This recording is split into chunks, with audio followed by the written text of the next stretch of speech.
ఆంధ్రప్రదేశ్లో ఇప్పటికిప్పుడు ఎన్నికలు నిర్వహిస్తే పాలక వైఎస్ఆర్ కాంగ్రెస్ పార్టీ సంపూర్ణ మెజారిటీతో మరోసారి అధికారంలోకి రావటం ఖాయమని తాజా సర్వే ఒకటి తేల్చింది. అసెంబ్లీ ఎన్నికల్లోనూ లోక్సభ ఎన్నికల్లోనూ కూడా వైఎస్ఆర్ కాంగ్రెస్ తిరుగులేని ఆధిపత్యం ప్రదర్శించడం గ్యారంటీ అని కూడా ఆ సర్వే తేల్చింది. ఈ సర్వే ఫలితాల గురించి తెలుసుకున్న విపక్షాల్లో నైరాశ్యం అలుముకోగా వైఎస్ఆర్ కాంగ్రెస్ పార్టీ శ్రేణుల్లో ఉత్సాహం ఉరుకలు వేస్తోంది. ఈ సర్వే నేపథ్యంలోనే టీడీపీ అధినేత చంద్రబాబు నాయుడు కొత్త వ్యూహాలకు పదును పెడుతున్నట్లు తెలుస్తోంది.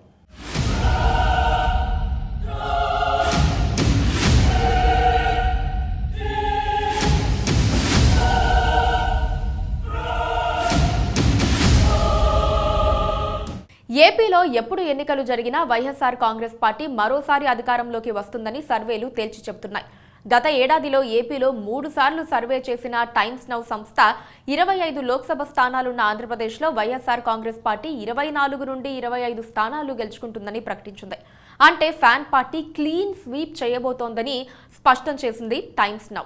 టీడీపీ బాగా కష్టపడితే ఒక్క లోక్సభ స్థానం గెలుచుకోవచ్చునంది. అయితే టైమ్స్ నౌ సంస్థ అసెంబ్లీ ఎన్నికల్లో పరిస్థితులపై సర్వే నిర్వహించలేదు. తాజాగా జన్నత్ పోల్స్ అనే సంస్థ ఏపీలో సర్వే నిర్వహించింది. అందులో విపక్షాలకు షాక్ ఇచ్చే ఫలితాలు వెలుగులోకొచ్చాయి. ఇప్పటికిప్పుడు ఎన్నికలు నిర్వహిస్తే అధికారంలో ఉన్న వైఎస్ఆర్ కాంగ్రెస్ పార్టీ 111 నుండి 113 స్థానాల వరకు గెలుచుకొని తిరుగులేని మెజారిటీతో అధికారంలోకి వస్తుందని తెలిసింది. తెలుగుదేశం జనసేన పార్టీలు రెండూ పొత్తు పెట్టుకుని బరిలో దిగినా, పవన్ కళ్యాణ్ సినీ గ్లామర్ తోడైనా ఆ కూటమికి 52 నుండి 54 స్థానాలు మాత్రమే దక్కుతాయని స్పష్టమైంది.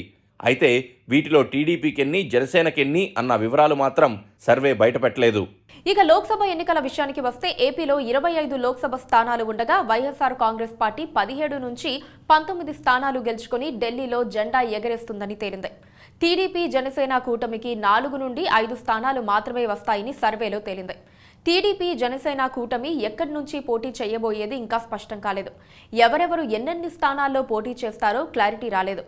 ఏ స్థానం నుంచి ఎవరు పోటీ చేస్తారో తెలీదు. ఇవన్నీ తేలిన తర్వాత మరోసారి సర్వే చేసే అవకాశాలున్నాయి. తాజా సర్వే సారాంశం ఏంటంటే, ఒంటరి పోరాటం చేసిన వైసీపీ గ్రాఫ్ అద్భుతంగానే ఉంది. మరోసారి ఏపీ ప్రజలు జగన్మోహన్ రెడ్డినే ముఖ్యమంత్రిని చేయబోతున్నారని తేలిపోయింది. వైఎస్ షర్మిల ఏపీ పీసీసీ చీఫ్గా పదవీ బాధ్యతలు చేపట్టక ముందు చేసిన సర్వే ఇది. ఒకవేళ షర్మిల కాంగ్రెస్ తరపున బాగా ప్రచారం చేసి మాజీ కాంగ్రెస్ నేతలు కాంగ్రెస్లో చేరితే సమీకరణాలు కొద్దిగా మారే అవకాశాలుంటాయి. కాకపోతే కాంగ్రెస్ కొద్దిగా బలం పుంజుకుంటే అది టీడీపీ జనసేన కూటమికి కోలుకోలేని షాకే అవుతుందంటున్నారు విశ్లేషకులు. ఎందుకంటే కాంగ్రెస్ కొద్దిపాటి ఓట్లు సాధిస్తే అది ప్రభుత్వ వ్యతిరేక ఓటునే సొంతం చేసుకునే అవకాశం ఉంటుంది.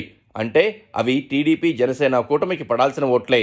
వాటిని కాంగ్రెస్ చీల్చడం వల్ల వైఎస్ఆర్ కాంగ్రెస్కు మరిన్ని ఎక్కువ స్థానాలు వచ్చే అవకాశాలున్నాయంటున్నారు.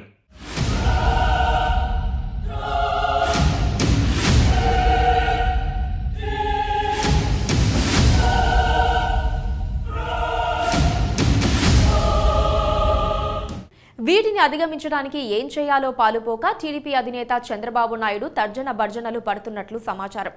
ఈ క్రమంలోనే ఆయన ఎన్నికల వ్యూహకర్త ప్రశాంత్ కిషోర్ను తమ పార్టీ తరపున వచ్చే ఎన్నికల్లో పనిచేయాలని ఈ మధ్యనే కోరారు చంద్రబాబు.